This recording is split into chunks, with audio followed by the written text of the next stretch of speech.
الحمد للہ رب العالمین والصلاة والسلام علی سید الانبیاء والمرسلین وعلی آلہ واصحابہ وذریاتہ اجمعین اما بعد فاعوذ باللہ من الشیطان الرجیم بسم اللہ الرحمن الرحیم وقوموا للہ قانتین صدق اللہ مولانا العظیم وبلغنا رسولہ النبی الکریم ونحن علی ذلک من الشاہدین والشاکرین والحمد للہ رب العالمین۔ سب سے پہلے تو یہ جو ادارہ جامعہ ابو سالم قائم کیا گیا تو میں اس کی مبارکباد پیش کرتا ہوں حضرت علامہ مولانا مفتی سالم صاحب کو کہ انہوں نے اس حیدرآباد کے علاقے کی ایک اہم ضرورت کو سمجھا ہے کہ رات کے وقت یہاں انہوں نے درس نظامی کو قائم کیا تاکہ وہ لوگ جو دن بھر اپنی مصروفیات کی وجہ سے باقاعدہ علم دین حاصل نہیں کر پاتے تھے تو وہ بھی اپنی مصروفیات سے کچھ وقت نکال کر یہاں آ کر باقاعدہ علم دین حاصل کر سکتے ہیں۔ علم حاصل کرنا یہ ہر مسلمان کے لیے لازم ہے۔ طلب العلم فریضۃ علی کل مسلم، ہر مسلمان پر علم حاصل کرنا فرض ہے، کیونکہ بغیر علم کے نہ عبادت ہے نہ کوئی معاملہ ہے۔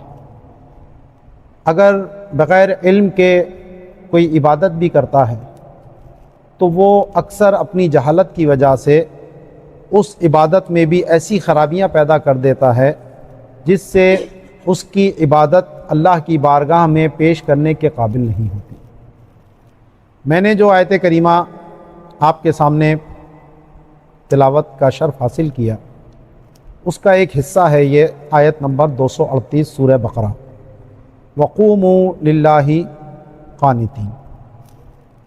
تین الفاظوں میں اللہ تعالیٰ نے ہمیں وہ باتیں ارشاد کر دی ہیں کہ جو شریعت بھی ہے، طریقت بھی ہے، حقیقت بھی ہے اور معرفت بھی ہے۔ اس آیت میں اللہ تعالیٰ فرماتا ہے وقوموا، اور کھڑے ہو جاؤ، قیام کرو، للہ، اللہ کے لیے، قانتین، خشوع و خضوع کرتے ہوئے۔ آپ کو معلوم ہے کہ نماز میں قیام فرض ہے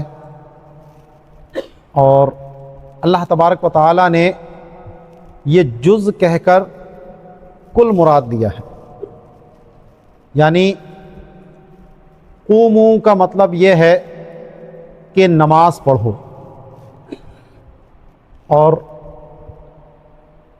کیونکہ قیام نماز کے اہم ارکان میں سے ہے، حتیٰ کہ یہ بھی ایک بحث ہے کہ نماز میں طول قیام افضل ہے یا کثرت سجود افضل ہے، تو یعنی کوئی لمبا قیام کرے یا لمبا سجدہ کرے تو اس میں افضل کیا ہے؟ کیونکہ سجدے میں عاجزی زیادہ ہے اور قیام جب کرتا ہے تو اس میں بندہ اللہ تبارک و تعالیٰ کے پاک کلام قرآن مجید کی تلاوت کر رہا ہوتا ہے، تو ہمارے نزدیک یہ طول قیام افضل ہے۔ تو اللہ تبارک و تعالیٰ نے ہمیں قیام کا حکم دیا، قوموا، کھڑے رہو، اور للہ سے اللہ نے یہ بتایا کہ تمہارا کوئی بھی عمل اس وقت تک اللہ کی بارگاہ میں قبولیت کے لائق نہیں ہو سکتا جب تک اس میں اخلاص نہ ہو، مقصود اللہ کی رضا نہ ہو۔ تو قیام کرو، رکوع کرو، سجود کرو، ان تمام چیزوں میں تمہارا مقصد صرف اللہ کو راضی کرنا ہو، کوئی دکھاوا نہ ہو، کیونکہ اللہ تبارک و تعالی تمام شریکوں سے اغنا، سب سے بڑا غنی ہے۔ وہ کوئی ایسا عمل قبول نہیں کرتا جس میں اس کے ساتھ کسی اور کو بھی شریک ٹھہرایا جائے۔ وہ جس طرح اپنی ذات میں وحدہ لا شریک ہے، اپنی صفات میں وحدہ لا شریک ہے، ایسے ہی عبادات کے معاملے میں بھی اللہ تبارک و تعالی وحدہ لا شریک ہے۔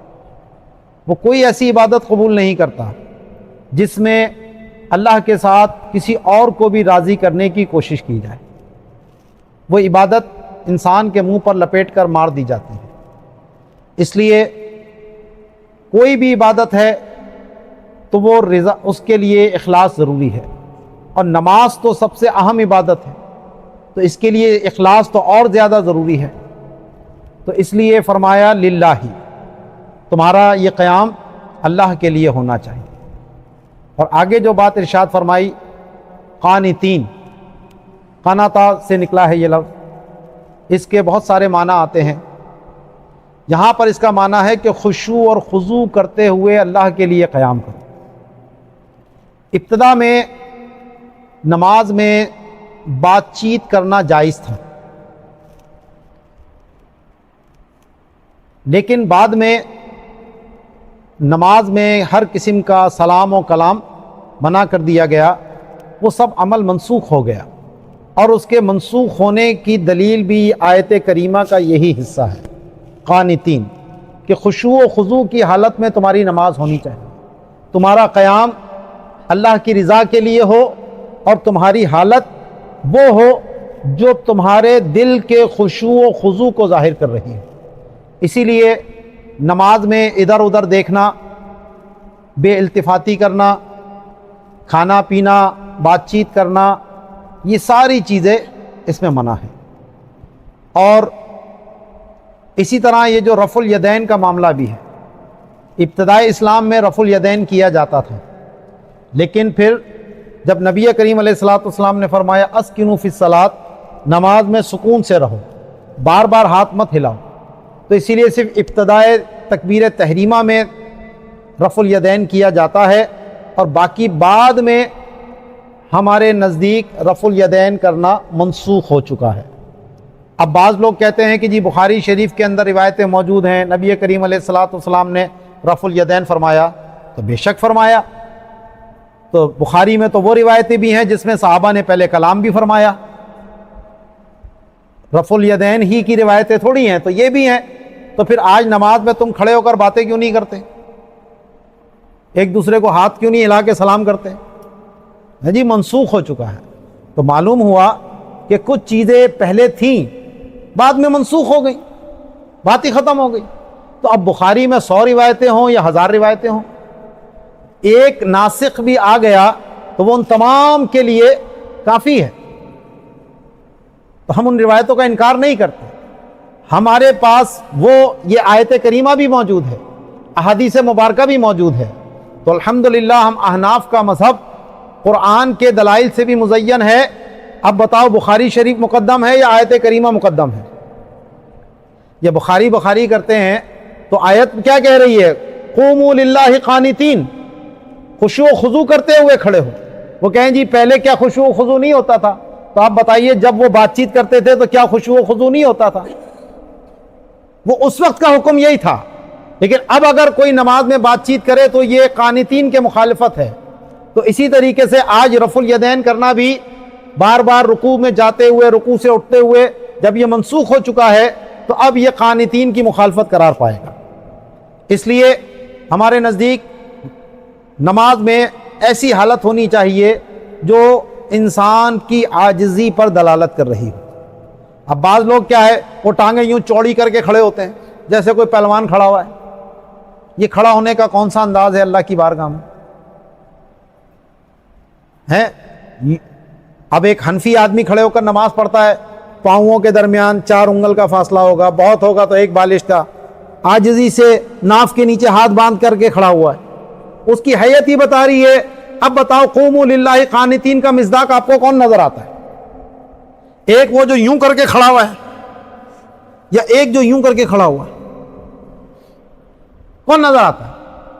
خشوع و خضوع کہاں جھلک رہا ہے؟ تو الحمدللہ ہم احناف کی نماز وہ ہے جو قرآن کے لفظ ب لفظ پر پوری اترتی ہے۔ ہم حدیث پر بھی عمل کرتے ہیں، ہم قرآن پر بھی عمل کرتے ہیں۔ یہ ہماری خاصیت۔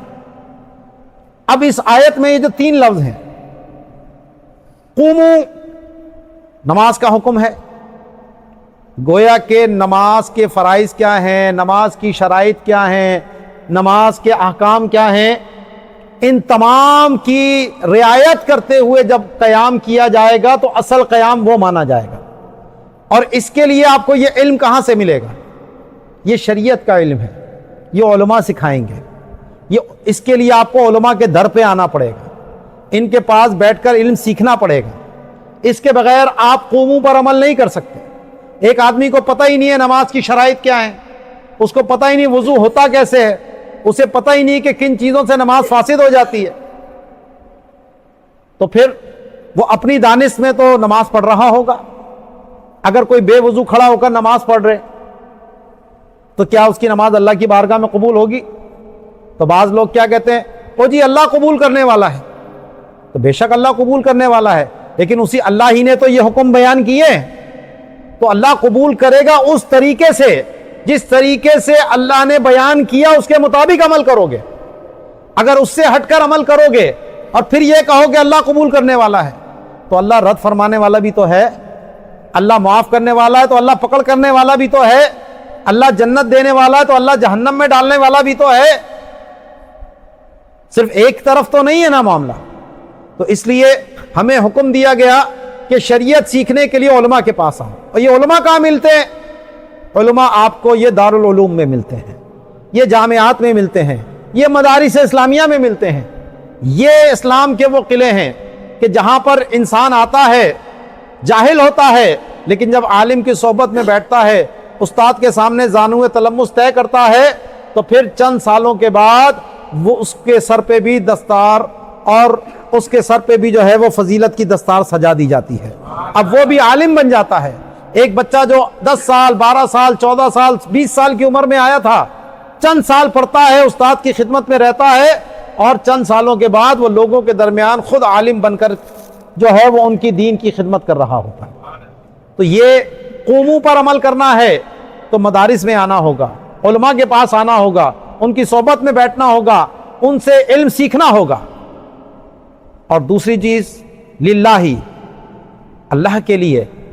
تو یہ جو اخلاص ہے یہ کہاں سے ملتا ہے؟ یہ اللہ والوں کی صحبت سے ملتا ہے۔ یہ جب انسان اللہ والوں کی صحبت میں آتا ہے تو اللہ اللہ کرنے سے اللہ نہ ملے، یہ اللہ والے ہیں جو اللہ سے ملا دیتے ہیں۔ انسان 1000 مرتبہ ذکر میں مصروف رہتا ہے لیکن وہ قلبی حضور اس کو حاصل نہیں ہوتا، جو ایک اللہ والے کی نگاہ اس کے اوپر پڑ جاتی ہے اور وہ اس کو اللہ کی بارگاہ تک پہنچا دیتا ہے۔ تو اس کے لیے طریقت ہے، اس کے لیے بیعت ہے، اس کے لیے پیر کامل کے ہاتھ میں ہاتھ دیا جاتا ہے۔ یہ اس للہ کو حاصل کرنے کا ذریعہ ہے۔ لوگوں نے آج سمجھ لیا کہ مجھے اچھی نوکری مل جائے، میری شادی ہو جائے، میرا فلاں کام ہو جائے، مجھے صحت مل جائے تو وہ پیر ہے۔ تو پیر ان مقاصد کے لیے نہیں بنایا جاتا، پیر بنایا جاتا اللہ کو پانے کے لیے، للہ پر عمل کرنے کے لیے۔ اور کسی اور مقصد کے لیے جو کسی پیر کے پاس جاتا ہے یا پیر اور مقاصد میں انسان کو گھماتا ہے تو در حقیقت وہ پیر نہیں ہے، وہ پیڑ ہے۔ پیر وہی ہے جو اللہ تک پہنچا دے، جس کی صحبت میں بیٹھ کر انسان کو اللہ یاد آ جائے، جس کی صحبت میں بیٹھ کر انسان اللہ کی بارگاہ میں اپنے آپ کو حاضر پیش کرے۔ وہ جو حدیث پاک میں فرمایا کہ تعبد اللہ کأنک تراہ، کہ تو اللہ کی عبادت ایسے کر جیسے کہ تو اللہ کو دیکھ رہا ہے۔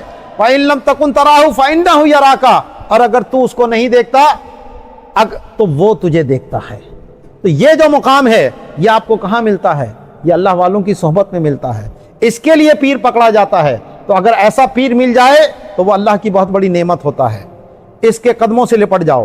اور اگر تمہیں کوئی دوسرے دنیا کے چکروں میں گھماتا ہے، اپنی ذات کے گرد گھماتا ہے، اپنے ہی گرد معاملات میں گھما رہا ہے، تو ایسے پیر سے دور ہو جاؤ۔ وہ پیر نہیں ہے، وہ کوئی اور چیز ہے۔ جو دنیا میں تمہیں گھما رہا ہے، دنیا کے معاملات میں تمہیں گھما رہا ہے، تو پیری مریدی اس چیز کا نام نہیں ہے۔ اللہ ماشاءاللہ آج کل پیروں کا اکثر ایسا ہی حال ہے۔ تو اس لیے اچھا پیر ہر کسی کے ہاتھ میں ہاتھ نہیں دیا جاتا۔ بندہ ہر دکان سے سودا نہیں خریدتا، اصلی اور نقلی کی پہچان رکھتا ہے۔ کہاں کھرا ملتا ہے، کہاں کھوٹا ملتا ہے، کہاں پیسہ خرچ کرنا ہے، کہاں نہیں کرنا، یہ ساری چیزوں کی انسان کو عقل ہوتی ہے۔ لیکن جب دین کی بات آتی ہے تو اس کی عقل پہ پتھر پڑ جاتے ہیں. وہ ہر ایک ایرے غیرے کے ہاتھ پہ بیعت کرتا پھر رہا ہے. وہ جاہل ہے، عالم ہے کہ نہیں ہے نہیں پتا، تقویٰ ہے کہ ہے نہیں پتا، شریعت پر عمل کرتا ہے نہیں کرتا کچھ نہیں پتا، بس جناب وہ فلاں پیر ہے اس کی زیارت کر لو جنت مل جائے گی. تو ایسا کوئی بھی نہیں ہے بھائی. صحابہ کرام علیہم رضوان نے نبی کریم علیہ الصلوۃ والسلام کی زیارت کی، وہ صحابی بن گئے، لیکن اس کے بعد بھی عمل کرنا ان پر بھی لازم تھا. اگر ان سے کوئی خطا ہوئی تو ان پر بھی حدود شرعی جاری ہوتی تھی، ان کے اوپر بھی سارے معاملات جاری ہوتے تھے. تو آج کوئی پیر کیا نبی کریم علیہ الصلوۃ والسلام سے بڑھ سکتا ہے کہ بس اس کی زیارت کر لو جنت کا ٹکٹ مل گیا؟ تو ایسا کچھ بھی نہیں ہے. انسان کو عمل کرنا ہوگا اور اللہ کے لیے کرنا ہوگا، اور ایسے ہی پیر کو پکڑنا ہوگا جو بندے کے عمل میں اخلاص پیدا کر دے. اور پھر جو تیسری بات فرمائی، وقانتین، خشوع و خضوع آ جائے تمہارے اندر، اللہ کی بارگاہ میں کھڑا کیسے ہونا ہے، تمہیں یہ سلیقہ آ جائے، تمہیں یہ قرینہ آ جائے، تو یہ اصل میں معرفت ہے، یہ حقیقت ہے، یہ وہ کیفیت ہے کہ جو نبی کریم علیہ الصلوۃ والسلام نے ہم کو کر دکھا دیا کہ آپ علیہ الصلوۃ والسلام پوری رات قیام کرتے تھے، آپ کے پاؤں مبارک میں ورم آ جاتا. ام المومنین حضرت عائشہ صدیقہ رضی اللہ تعالیٰ عنہ جب آپ کے یہ کیفیت کو دیکھتی تو رونے لگ جاتی، عرض کرتی یا رسول اللہ صلی اللہ تعالی علیہ وسلم اتتکلف لہذا، کہ اللہ نے آپ کو اس چیز کا حکم دیا ہے، کہ اللہ نے آپ کو اس کا مکلف بنایا ہے کہ آپ اتنی دیر قیام کریں، اتنا لمبا آپ جو ہے وہ نمازیں پڑھیں. تو آپ علیہ الصلوۃ والسلام نے فرمایا افلا اکون عبدا شکورا، کہ میرے رب نے مجھ پر اتنی نعمتیں نازل کی ہیں، مجھے اتنا کمال دیا، اتنا عروج دیا، تو کیا میں اپنے رب کا شکر گزار بندہ نہ بنوں؟ تو یہ جو کیفیت ہے یہ اصل میں طریقت ہے، یہ ہے معرفت، یہ ہے حقیقت. آج لوگوں نے حقیقت کو نہ جانے کیا سمجھ لیا ہے، وہ اس کو کس رنگ میں دیتے ہیں کہ حضرت کھانا کھاتے حیدرآباد میں ہیں اور نمازیں مدینے میں پڑھتے ہیں. او جی بہت پہنچے ہوئے حضرت ہیں. تو یہ کہاں پہنچے ہوئے ہیں؟ تو جنید بغدادی سے جب کسی نے پوچھا کہ جناب یہ کہتے ہیں کہ شریعت پہ تو عمل وہ کرے جو پہنچا نہ ہو، تو جو پہنچ گیا اسے شریعت کی کیا ضرورت؟ تو آپ نے فرمایا سچ کہتے ہیں، یہ پہنچ چکے ہیں، لیکن کہاں؟ جہنم کے اندر. تو جناب شریعت قوموں بھی ضروری ہے، للہ بھی ضروری ہے، اور قانتین بھی ضروری ہے. ان تینوں پہ عمل کرو گے تو اللہ تبارک و تعالیٰ نے جو اس آیت کا حصہ ہمیں بیان کیا ہے اس کے اوپر عمل ہو سکتا ہے. اگر شریعت پہ رہو گے، صرف طریقت کی طرف نہیں جاؤ گے تو للہ ہی حاصل نہیں کر سکو گے. اگر للہ ہی لینے چلے لیکن قوموں ہی حاصل نہیں ہوا تو پھر تمہیں یہ للہ ہی بھی حاصل نہیں ہو سکتا. پہلے قوموں آئے گا، پھر للہ ہی آئے گا، اور پھر قانتین آئے گا. یہی ترتیب ہے، پہلے شریعت ہے، پھر طریقت ہے، پھر حقیقت و معرفت ہے. اگر کوئی اس ترتیب کو چھوڑ دے گا تو پھر گمراہی کا شکار ہو جائے گا. تو میرے بزرگوں اور دوستوں، یہاں پر آپ کو یہ ساری چیزیں دستیاب ہوتی ہیں. الحمدللہ یہ پیر بھی ہیں، یہ عالم بھی ہیں، یہ شریعت بھی سکھا رہے ہیں، یہ طریقت بھی سکھا رہے ہیں. تو ایسے لوگ، ایسے علماء، یہ ہمارے لیے اللہ کی بہت بڑی نعمت ہوتے ہیں. ان سے وابستہ ہو جائیے اور ان کے ساتھ مل کر اپنی آخرت کی بھلائی کے لیے کچھ جد و جہد کر لیجئے. اللہ تبارک و تعالی ہمیں ان باتوں پر عمل کی توفیق مرحمت فرمائے. آمین بجاہ النبی الامین وما علینا الا البلاغ المبین.